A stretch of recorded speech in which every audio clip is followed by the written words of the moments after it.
નમસ્કાર વિદ્યાર્થી મિત્રો, આજે હું તમારી સામે ધોરણ 12 અર્થશાસ્ત્રનો ચેપ્ટર નંબર 8 કૃષિ ક્ષેત્રનો પ્રશ્ન ભારતમાં કૃષિની વર્તમાન સ્થિતિ કેવા પ્રકારની છે અત્યારે. આમ આપણે જોઈએ તો ભારત દેશ આઝાદી પહેલાં પણ કૃષિ પ્રધાન હતો અને આઝાદી પછી પણ અત્યાર સુધી કૃષિ પર આધારિત લોકોનું પ્રમાણ છે એ વધારે જોવા મળે છે.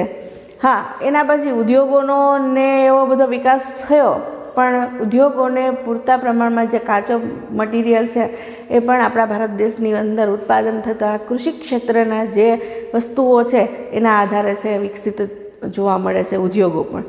તો અત્યારે ભારત દેશની અંદર કૃષિનું કેટલું મહત્ત્વ છે અને અત્યારની વર્તમાન સ્થિતિમાં કૃષિનું પ્રમાણ કેવું છે એ પ્રશ્ન ખાસ, આ પ્રશ્ન આઈએમપી છે, 5 માર્કમાં છે એ પૂછાય છે.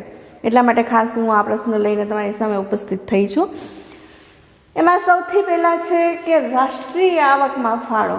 હવે ભારત દેશની અંદર જુદી જુદી વસ્તુઓ છે એ રાષ્ટ્રીય આવકમાં ફાળો છે એ નોંધાવતી હોય છે. જેમ કે ઉદ્યોગો છે તો કેટલા ટકા છે, કૃષિ છે તો કેટલા ટકા છે. આવી રીતે રાષ્ટ્રીય આવકમાં કૃષિ ક્ષેત્રનો કેટલો ફાળો છે તો જોઈએ તો પ્રાથમિક કક્ષાની આવક છે ખેતી દ્વારા પૂરી પાડવામાં આવે છે. ભારત દેશની અંદર વધારે પડતા લોકો છે કૃષિ આધારિત જીવન વ્યવસ્થા ઉપર નિર્ભર છે. તો ખાસ કરીને જે પ્રાથમિક આવક લોકોની છે એ કેના ઉપરથી પ્રાપ્ત થાય છે તો મળી રહે છે તો કે કૃષિ ઉપરથી એમને મળી રહે છે.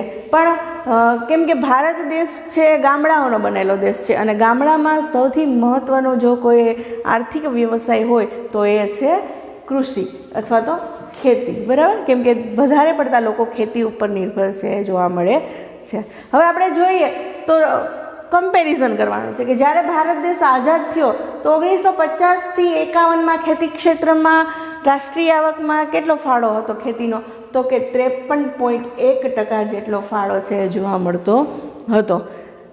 મતલબ શું તો કે ત્યારે માત્ર ને માત્ર એક ખેતી ક્ષેત્ર જ હતું જેથી કરીને દરેક લોકો ખેતી સાથે વધારે જોડાયેલા છે જોવા મળતા હતા. ત્યાર પછી ધીમે ધીમે 1956માં ઔદ્યોગિકીકરણ થયું. એટલે શું તો કે ખેતીની સાથે સાથે નવા ઉદ્યોગોનો વિકાસ છે થવા માંડ્યો. નવા ઉદ્યોગોનો વિકાસ થયો એટલે શું થયું તો કે લોકો છે એ ખેતી ક્ષેત્રમાંથી ઉદ્યોગ ક્ષેત્રમાં પણ કામ છે કરવા લાગ્યા, જેથી કરીને કૃષિ ક્ષેત્ર છે કે ખેતી ક્ષેત્ર છે એમાં લોકોની કામ કરવાની ક્ષમતામાં છે ઘટાડો થયો અથવા તો લોકો જે કામ કરતા હતા એ સંખ્યામાં છે ઘટાડો જોવા મળે છે. જેથી કરીને ઔદ્યોગિકરણને લીધે શું થયું તો કે રાષ્ટ્રીય આવકમાં જે ખેતીનો 1950 કે 51માં 53.1% જેટલો ફાળો હતો એ ઘટીને 2013-14માં માત્ર ને માત્ર 13.9% જેટલો ઘટાડો છે નોંધાયો છે. કે અત્યારે 2013-14ની સ્થિતિએ રાષ્ટ્રીય આવકમાં ખેતી ક્ષેત્રનો ફાળો માત્ર ને માત્ર 13.9% જેટલો જોવા મળે છે. ભલે એ પ્રાથમિક જરૂરિયાતો પૂરી કરતું ક્ષેત્ર છે, ખેતી ક્ષેત્ર છે, છતાં 13-14માં એમની રાષ્ટ્રીય આવકમાં ઘટાડો છે એ 13.9% જેટલો જોવા મળે છે. ત્યાર પછી બીજું છે રોજગારી. આપણે જોઈએ છીએ કે ભારત છે કૃષિ પ્રધાન દેશ છે, એ મેં આગળ પણ કીધું. હવે કૃષિ પ્રધાન દેશ છે તો સ્વાભાવિક છે કે રોજગારી પણ કૃષિમાંથી જ લોકોને પ્રાપ્ત છે થાય છે. ખાસ કરીને ગામડામાં વસતા લોકો છે એને રોજગારી માટે ખેતી પર જ આધાર છે રાખવું પડતું હોય છે. કેમ કે એટલો બધો ઉદ્યોગોનો પણ વિકાસ નહોતો, શિક્ષણનું ઓછું પ્રમાણ, આવી બધી પરિસ્થિતિઓને લીધે વધારે પડતા લોકો છે એ ખેતી હારે જોડાયેલા જોવા મળતા હતા.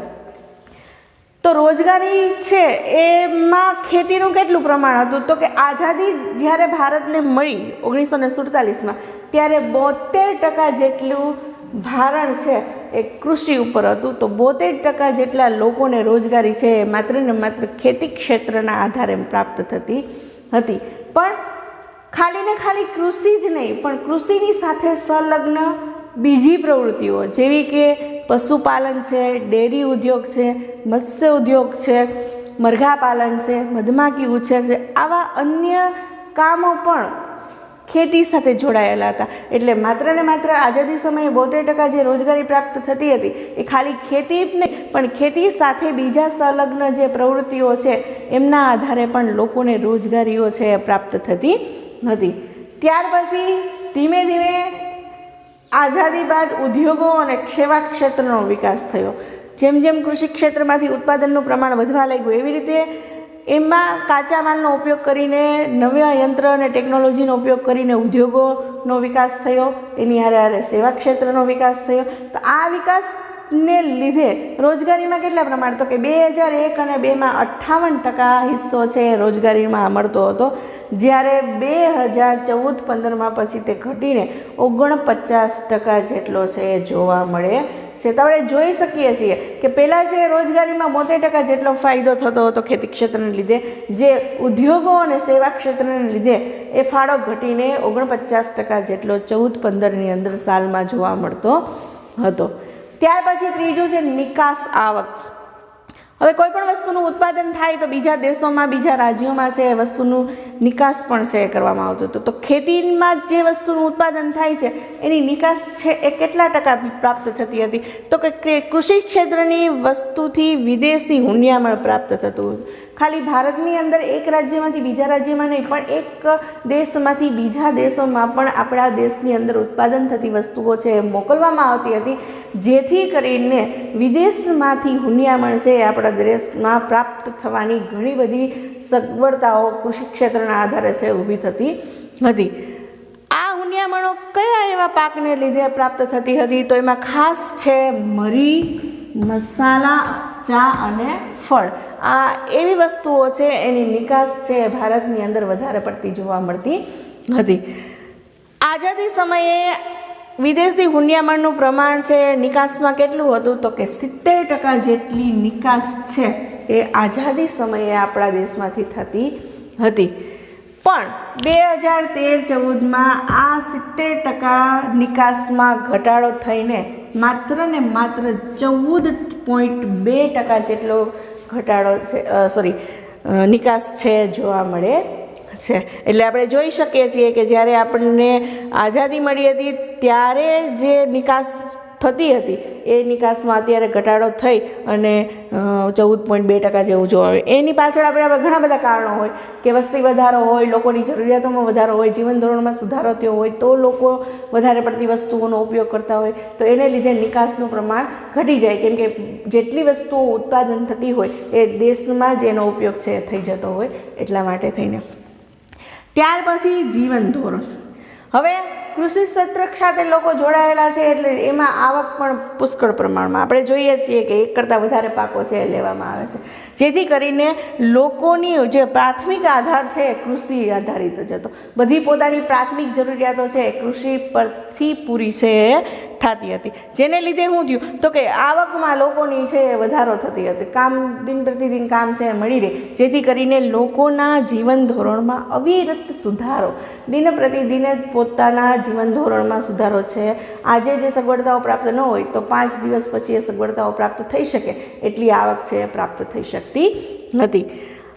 કેવા કેવા પાકો છે એ જીવન ધોરણ સુધારવા માટે ખેતી ક્ષેત્રમાંથી મળતા હતા, તો કે અનાજ, જેમાં ઘઉં, બાજરો, ઘઉં, બાજરી, અનાજ, પછી રોકડિયા પાકો જેમાં કઠોળ, શેરડી, કપાસ, આવી બધી વસ્તુઓનું ઉત્પાદન છે એ કરવામાં આવતું હતું.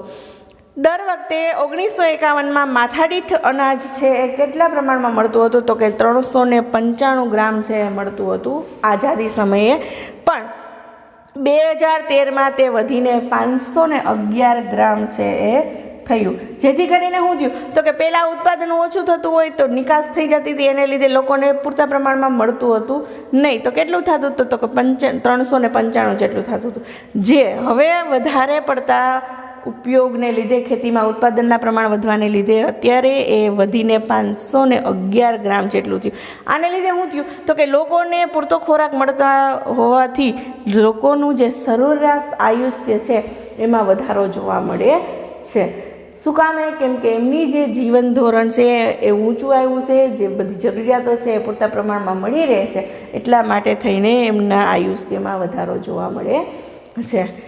ત્યાર પછી કૃષિ ઉત્પાદન વૃદ્ધિ, તો કયા કયા ક્ષેત્રમાં કેટલી વૃદ્ધિ થઈ? તો કે અનાજ છે તો કે 1951માં 51% મેટ્રિક ટન છે અનાજનું ઉત્પાદન થતું હતું, પણ ધીમે ધીમે 2013-14માં એ ઉત્પાદન વધીને 264.4 મેટ્રિક ટન જેટલું જોવા મળતું હતું, જેમાં 5 ગણો વધારો છે કહી શકાય. બરાબર. તો એનો મતલબ શું છે કે ધીમે ધીમે દેશ છે કૃષિમાં વધારે ને વધારે ઉત્પાદન છે એ કરતું થયું. ત્યાર પછી કઠોળમાં 1951માં 8.4 મેટ્રિક ટન, જ્યારે 2013-14માં 19.6 મેટ્રિક ટન છે વધારો છે બતાવ્યો છે. તો કેટલો વધારો? તો કે 2.5 ગણો વધારો છે એ કઠોળમાં જોવા મળે છે. આમ કૃષિ આધારિત અનાજ અને કઠોળ બંને વસ્તુઓમાં ધીમે ધીમે ઉત્પાદનનું પ્રમાણ વધતું જતું જોવા મળે છે. અને છેલ્લો ટોપિક છે ઔદ્યોગિક વિકાસનો પાયો. હવે કોઈ પણ ઉદ્યોગોની શરૂઆત કરવી હોય અથવા તો કોઈ પણ વસ્તુનું ઉત્પાદન કરવું હોય તો એના માટે કાચું મટીરિયલ જોઈએ. તો એ કાચું મટીરિયલ જે છે એ કાચો માલ છે આપણને ખેતી ક્ષેત્રમાંથી પ્રાપ્ત છે થતો હોય છે. તો ખાસ ઉદ્યોગોના વિકાસ માટે મહત્ત્વની જો કોઈ વસ્તુ હોય તો એ છે કાચો માલ. અને કાચો માલ આપણને કયા ક્ષેત્રમાંથી પ્રાપ્ત થાય? તો કે ખેતી ક્ષેત્રમાંથી પ્રાપ્ત થાય છે. ઉત્પાદન વધતા ભારત સૌથી મોટું બજાર. ભારતની અંદર વસ્તુઓનું એટલું બધું ઉત્પાદન થાય છે કે વિશ્વની અંદર ભારતનું બજાર છે એ સૌથી મોટું બજાર ગણવામાં આવે છે. ભારતની અંદર 69% જેટલી વસ્તી છે એ ગામડામાં વસે છે, જેથી કરીને શું થયું? તો કે ગામડાના લોકોની જે જરૂરિયાતો છે, જેવી કે ટીવી છે, ફ્રીજ છે, વોશિંગ મશીન છે, આવી બધી વસ્તુઓ પૂરી પાડવા માટે શું કરવું? તો કે બજારનું અસ્તિત્વ ગામડામાં પણ ઊભું કરવું. પહેલાં છે ગામડામાં એટલી મોટી બજારો જોવા મળતી હતી નહીં, આવી બધી ટીવી, ફ્રીજ, વોશિંગ મશીન આવી બધી વસ્તુઓ ગામડામાં મળતી નહીં, પણ ધીમે ધીમે આ ઔદ્યોગિક વિકાસને કારણે આવી બધી વસ્તુઓ છે એ ગામડામાં પણ મળે છે. તો તમે જોઈ શકો છો વિદ્યાર્થી મિત્રો કે ભારતમાં આ 6 ટોપિકના આધારે ભારતમાં કૃષિની વર્તમાન સ્થિતિ છે એ કેવા પ્રકારની છે, કેટલા ટકા પહેલાં ઉત્પાદન થતું હતું, અત્યારે કેટલા ટકા થાય છે, એ આ વર્તમાન સ્થિતિના આધારે છે એ જાણી શકાય છે. વિદ્યાર્થી મિત્રો, આ પ્રશ્નો છે મોસ્ટ આઈએમપી છે, દર વખતે એક્ઝામમાં પૂછાતો હોય છે, તો ખાસ આ પ્રશ્ન ઉપર ધ્યાન આપજો. અને મારી માહિતી છે એ તમને સારી લાગી હોય તો ચેનલને લાઈક કરજો અને સબસ્ક્રાઈબ કરજો. ધન્યવાદ.